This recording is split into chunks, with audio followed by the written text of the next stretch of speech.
Hi, I'm Claire and I'm from England. Tally ho chaps, I'm Tom from England. Okay, so let me tell you a bit about England. So the weather is quite important. We talk about the weather a lot in England, mainly because it rains all the time. Rain for spring, rain for summer, rain for autumn, and for a bit of variety we have rain in winter too. It's okay, it's fine, you don't have to worry about it. We don't mind, we get used to it. And there are some sunny days, so it's great. Okay, so another question is, how do you greet people in England? It's very simple, and I'm going to demonstrate to you right now. So, if for example you don't know the person, I'm going to have to sort of improvise here because unfortunately, not unfortunately, I do know my good friend here, Lola. So, let's pretend I don't know her. Hello there, my name's Thomas Daish. Nice to meet you. Yeah, okay. If I do know her, hello there, I'm Thomas Daish. How are you doing? Oh yeah, fine. And that's when you reply, I already know you, and then I become slightly embarrassed. The other example is people that already know each other. No, we've already done this. And good friends. Hi, how are you doing? Yeah, here. Very good. And it's very simple. It's just the same thing 4 times. So normally in England people live in quite small houses. And so, for example, here in Germany the houses are normally sort of 3 stories high. But where I live in England, they're all sort of 2 stories and they're quite short.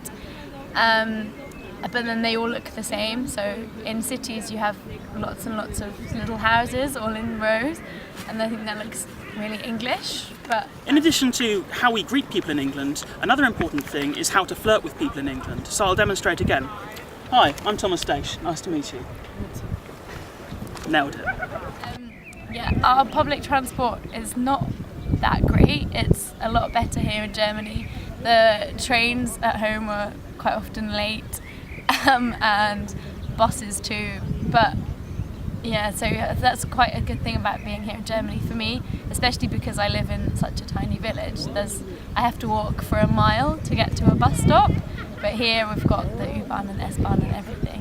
So it's quite a big difference. Okay, so another problem people have is trying to plan for a budget for their weekly life. How much should you save? How much should you spend? It depends completely on where you are. If you're in a large city like London, you're going to find that you're going to need quite a large budget to get by, probably within the region of a couple of £100 a week. I found during my university time, I was living just outside of London, and it was on average about £200 a week, and that would cover everything from electricity bills to going out and having a couple of beers with friends, then going out after that and having a few more beers with friends, and then going out to a nightclub after that, and then paying for the taxi to get home at 7 the next morning. So these are all very useful things that you will sort of need to plan for long in advance. So yeah, don't leave it to the last minute.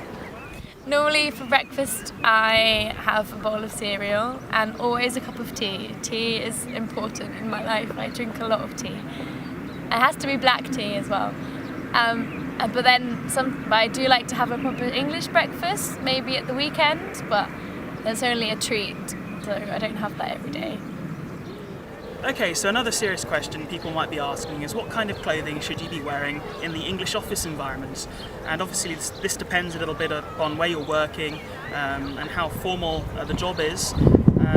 But on average, 9 times out of 10, you only need to wear something which is relatively semi-formal.